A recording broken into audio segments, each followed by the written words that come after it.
All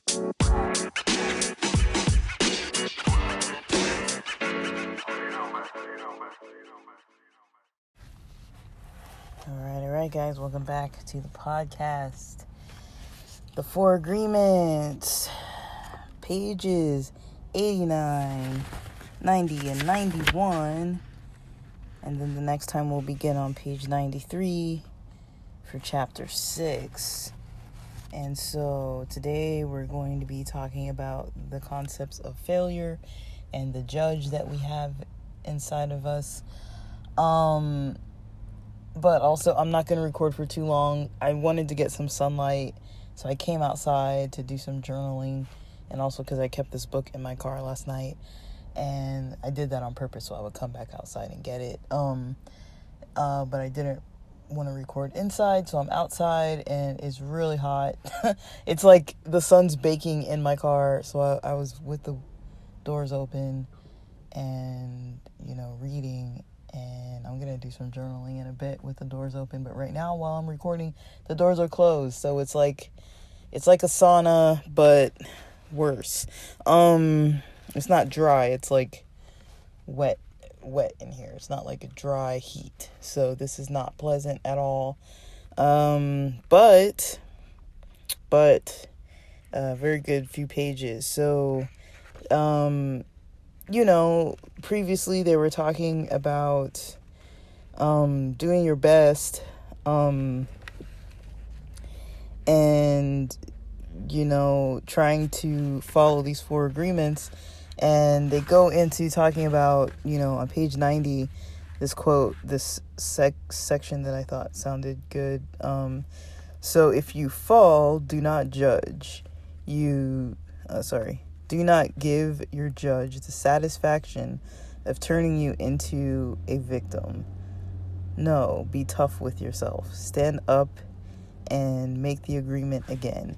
So he's talking about, how he didn't always follow the agreements. Like every so often, we fall off of that, and it gets easier and easier as you try to do it more and more.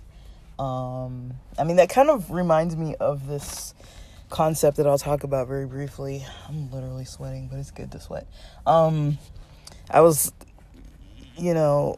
thinking about, how, initially when I would think about mental health, I would think about, eventually, I'll get to a place where I never have negative experiences and I never have bad,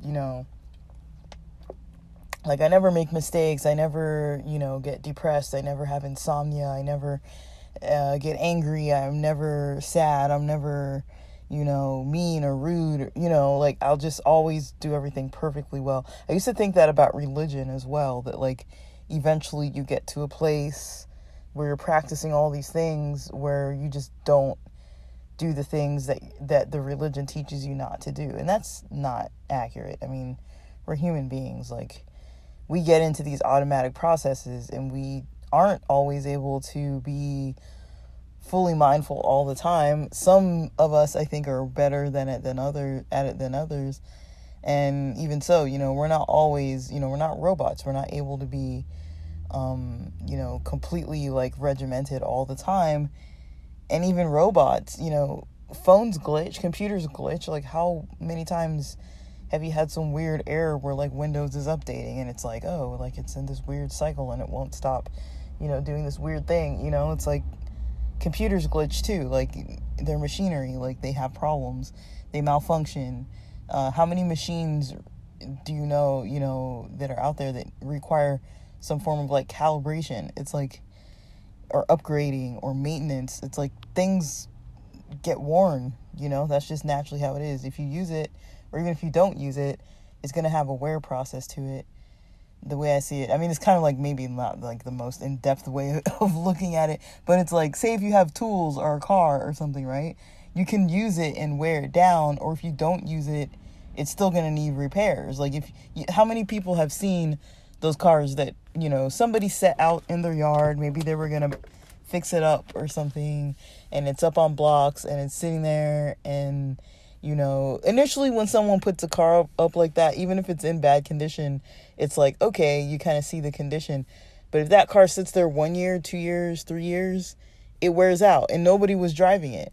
Or literally, if you're like me, if you grew up playing sports and stuff and your folks have a house or something where you have you had sports equipment, and say there's stuff out there from when you were a kid, maybe there was some ball that got pushed into a bush somewhere and nobody took it out for a year or two, and there's some basketball that gets completely destroyed by the sun. Or if you leave your house, or I have a bedroom at my parents' house, and so I have stuff there that I had since I was younger, and it's I have a keyboard, and for quite a few years before I rearranged my room way back, I had that keyboard underneath one of my windows. And the keys yellowed because they're white keys and they yellowed.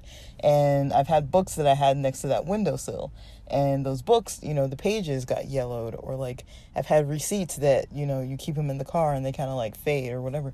It's things can wear from use, things can wear from non-use. So just like with humans, it's if you're laying around all day and not using your body or using your mind, we all know that doesn't usually go well. That creates negative issues. And if you are doing, more, and you are,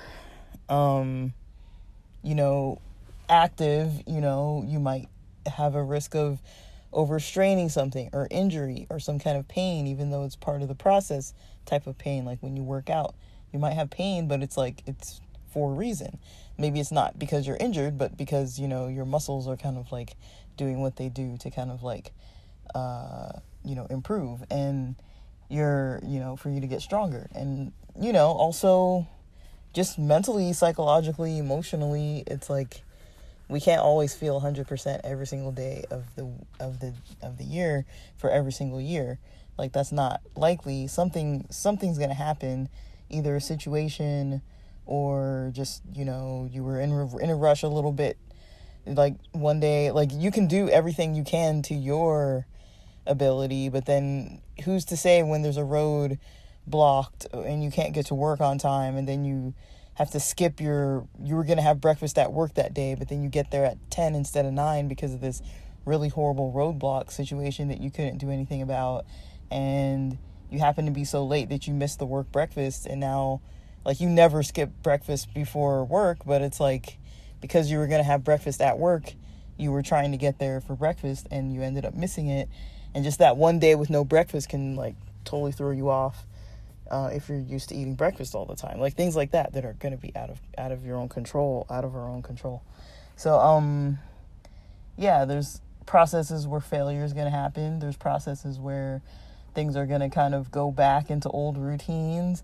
But each time, a lot of times we'll come back at it stronger, and with more ability to work through it, as long as we keep on trying to work on things. That's kind of the more of the point, So I'm burning, I'm melting. I'm going to stop this recording. Thanks for listening.